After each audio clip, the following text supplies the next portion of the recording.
Hello, good morning! Good morning na to talaga kasi araw na to. Shout out pala dyan no kasi ang tagal-tagal na yung binutasan dyan at inayos yung daan dito sa amin. Sana po mapansin ito ng Soko. Mapansin ito ng Tulpo. Mapansin ito ng Jessica Soho. Mapansin ito ng Rated K. Lahat-lahat ng pansin at saka pansinin nyo kami dito. Maawa na kayo sa amin. Binutasan nila yung daan dito. Ang tagal-tagal maayos. No? Marami ng mga taong nagrereklamo dito. Lahat dito nagpetisyon na kasi sa harapan ng sementeryo.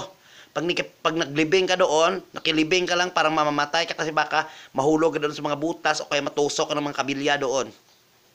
Akala nyo siguro napakaganda-ganda ng ginawa nyo na mirisyo kay tao dito. Shoutout lang to ha, 2 bisis ko na to na shoutout.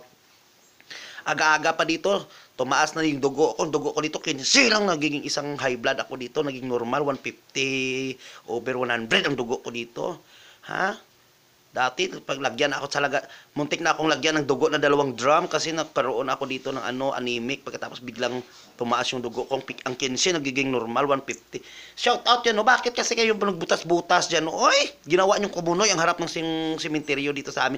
Pagkatapos, dami na nang matay, dami nang bumagsak na tricycle, marami nang naksidente doon. Yung mama na yung punerarya dito sa amin kayo habang yumayaman yung punerarya, yumayaman din kayo at saka yung wallet yung punong-puno na yan ng pira pagkatapos pang babain nyo lang yung mga kontraktor kayo, ha? Putulin ko yung mga ano nyo dyan. Alam nyo kung anong putulin ko sa inyo? Putulin ko yung mga kamay nyo kasi panay kontra kayo, sign kontra ka dyan pagkatapos hindi matapos doon naman kayo lipat sa kabilang para kayong mga grasshopper dyan pagkatapos yung umitlog dito sa kabila, doon ka naman kayo sa kabila. Ano ba kayo? Shoutout nandyan ha, kasi doon pa kayo sa harap ng sementeryo dito sa amin sa Murcia na butas. Pagkatapos, hindi nyo maayos, doon naman kayo sa kabila. Tapos, sira-sira na yung okay pa yung daan, sinira nyo. Ginawa nyong mga blocks yung pag-aayos nyo. Ano ba yung pang-aayos nyo? Oy, siguro ko pinaayos ito yung utak ko siguro. Nako, siguro na to, technical error na to at saka siguro imbes na full memory ako dito, parang nawala na siguro ako ng memory, yung internal siguro ng utak ko siguro, kinain nyo pa. Shout out dyan, no? Kasi ilang buwan na to at saka abot ng 1 taon. Ano ba yan?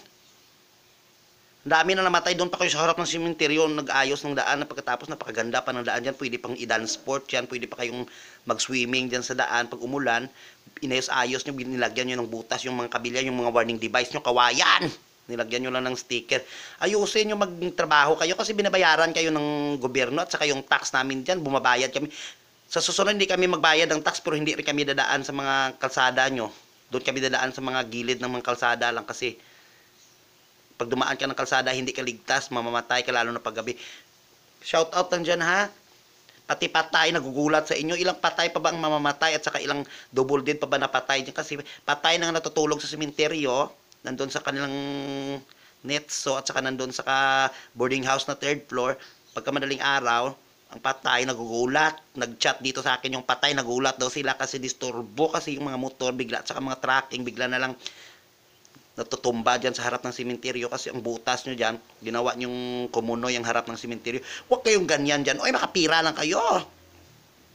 Agad-agad nyo ng sign contract niya, pagkatapos hindi mayos-ayos, papunta pang eleksyon, humanda sa akin yung kung sino hindi ko bubutuhin yan kasi puro kayo mga pangako na papako, pagkatapos lahat ng pako nyo, hindi mapurol at saka bakit sa kapanahunan ng mga Hudiyo na yon, kung hindi sana na-discover yung pako, wala sanang nangyayaring pako, no? Ito kasi minsan yung mga tao kasi mahilig kasi mag-discover na kung ano-ano kaya ang mga tao dito napapako sa mga ginagawa nyo. Huwag kayong bumili ng pako ng mga ano dyan kasi yung mga turo nila parang gawin kong pako yan. Huwag kayong ganyan-ganyan dyan ha, na puro kayo sign contract dyan pagkatapos yung mga tao dito na perwisyo. Alam nyo ba lahat ng tao dito sa amin nagpirma na sa barangay na hindi na kayo dito tanggapin ng mga kontraktor kasi puro kayo dyan pasabog pagkatapos nagpaputok kayo ng mga fireworks dyan habang kami dito nagpaputok ng utak ng mga tao at mga ulo ng tao basag kasi nandun pa sa harap ng sementeryo. Alam nyo ba, nakalagay doon rest in peace, nagpapahinga na sila pagkatapos nagugulat ang mga patay sa inyo. Ha? Patay na nga, dinouble dead nyo pa. Yung iba doon, patay, patay na nabigla, nagkaroon pa ng cardiac arrest, yung iba dyan na heart failure kasi patay na nga, pinatay nyo pa. doon pa sa harap ng sementeryo. Eh pagtapos pag may mga linggo na araw, maraming naglilibing, nahihirapan ng mga tao. Bakit kasi, ano ba yan? Bago kasi kayo gumawa dyan, gumawa kayo ng aksyon, dapat doon kayo, gumawa muna kayo ng flyover doon sa taas para hindi mahirapan mga tao pa. Ayusin muna yung baba. Sa Maynila, napakaganda-ganda ng mga ano kasi kumpleto sa equipments kayo. Kung pwede nyo i-manual yung pag-ayos nyo, i-manual yung pagkatapos, tapos yung mga trabahante nyo dyan, hindi naman minimum ang binabayaran nyo pagkatapos. Puro kayo ano dyan, habang yung iba, kayo nakapag-isip lang sila nagtatrabaho, dapat sila ang malaki ang sahod kasi sila ang hardworking kayo. Panay pirma lang dyan, at saka pagkatapos, ano lang yan, mental, ano lang yan sa inyo kayo lang nag-isip niyan, pagkatapos kayo pa yung malaki, pagkatapos pag yumaman kayo at saka dumami yung pira nyo, pang babae nyo, yan, pagkatapos punta kayo sa kasino, naku, hindi ako makakapi dito ng tama kasi sa, ang aga-aga, nag-post na dito sa FB, no? Kailangan mapuntahan na yun ng suko ko, puntahan kay Pylon, kasi hindi na normal dito na, ang dami-dami ng mga kalsada ng anong ginagawa nyo dyan? O imbes makatulong kayo, nagtulong kayo dito sa punerarya, yumaman na yung mga punerarya dito sa amin, ilang branches na napatayo nila, napatayo na sila ng branch doon sa taas ng sementeryo. Tapos yung iba nagpatayo na ng branch doon sa ilalim ng tulay. Huwag kayong ganyan dyan. Dati wala namang mga punerarya, okay naman kasi alam na nila kasi maraming mamatay kasi sinasadya nyo yan, yung mga pang ayos-ayos nyo, parang ginawa nyong ano, patibong. Mga tao dito, ang dami ng bungo na nabasag dito, ang mga patay nag-chat dito sa akin, na nagulat sila kagabi, patay na nga, nag-chat pa. Oh, reverse psychology lang to ha. Hindi ako dito magaling, pero bunganga ko to, gagamitin ko to, i-shout out sa inyo dyan. Puro kayo dyan, kung tingnan kayo, napakalaki pang balakang nyo sa babae, pero lalaki kayo, pag nag-tuck-in kayo, tinalo nyo pa si Mr. Tuck-in kasi yung wallet nyo punong-puno ng pera yan, kasi sa mga ano nyo yan, kita nyo yan sa mga puro kayong mga pasabog dyan at saka kung pirma nyo. Pagkatapos nyo pirma na kayo dun sa kabila, hindi pa tapos yung isa. Ano kayo? Grasshopper? Pagkatapos itlog, alis. Pagkatapos doon naman sa kabila, mag-itlog, alis naman. Parang wala kayong mga responsibilidad sa mga trabaho. Kung maging responsable kayo, puro kayo irresponsable dyan. Kung sino man yung mga animal na yan na bumutas dyan at saka yung bako-bako nyo yan, sunugin ko yan ha. Puro kayo mga pasabog dyan, pagkatapos wala naman kayong mga fireworks dyan. Paputukan ko kayo ng bunganga ko na hindi pa ako nag-toothbrush dito, shout out. Huwag kayong ganyan dyan. Uy, maawa na kayo dito sa amin. Yung mga iba kasi mga support pa yan, motor ng motor, pagkatapos nagpapasikat din. Pagkatapos, doon lang nalaman ng mga support yan kasi namatay na. Pagkatapos, pag binihisan mo yan, buksan mo yung mga pantalon nila, mga support. Yan. Kailangan pag support kayo, huwag kayong patakbo ng mabilis ha. Dumandahan kayo kasi wala naman mga sunog. Kala mo may mga sunog o kaya may 50-50 na lagyan ng dugo sa bahay nyo. Kaya takbo kayo ng takbo pagkatapos hindi pa kayo graduate sa ALS at saka wala kayong driver's license, na problema pa yung pamilya nyo. Magpasircom kayo pag ganyan kayo, lalo na yung nagbubutas dyan aabot na isang taon, hindi pa ano ba kayo? Yung iba dyan, ilang buwan lang yan tapos naayos na yan Sabihin nyo walang pundo, walang ganito ganyan, walang assistance.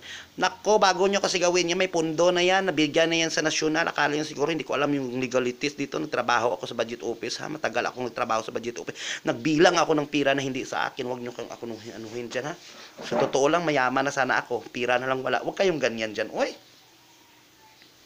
Yung kagandahan nyo at saka yung kayayabong nyo, kamatayan ng mga tao dito. Si kamatayan dito, sumayaw na. Kasi ang dami niya nang nasundo. Doon pa kayo sa harap ng sementeryo. Bago kasi kayo mag-ayos dyan, gumawa kayo ng flyover doon. Akala siguro mga tao dito, may mga pakpak. Hindi kami mga manananggal at aswang dito na lilipad-lipad lang kasi may butas doon sa gitna. Hindi kami makadaan doon. Mga animal kayo Pinapainit yung mattress ko dito na. Magbiro kayo sa lasing, wag lang sa 2 years na hindi nakatikim. El Nino, Pinomino na dry na to. Biglang namasa-masa sa ginawa nyo dyan. Pagkagising mo, mayroon lahat ng mga pasyente namin dito dati hika lang sa ambulansya namin hika. Pangalawa, may nahulog sa mga bangin. Ngayon pagkagising namin yung ambulansya namin, ubos na kasi puro na lang nandun dinala sa ospital kaya sinabangga dyan sa sementeryo. Dito yan sa Murcia huwag kayong ganyan yan. Puro kayo mga pa social dyan, pagkatapos puro kayo pambabae dyan. Wala naman sigurong babae na kontraktor, puro talang lalaki ito. Pagkatapos punong-puno ng mga kaitsusan sa katawan. Pagkatapos yung balakang nyo, parang balakang parang babae, tinalo nyo pang babae. Buti pa kayo may balakang kasi yung wallet nyo dalawa nilagay nyo sa gilid yung napagkamalang padding kasi punong-puno ng pera. Pagkatapos talo-talo kayo doon sa casino.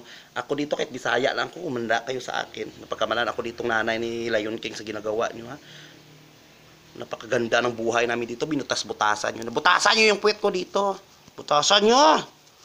Puro kayo mga pasabo. Manda kayo sa akin na. Uwian kayo sa sikip.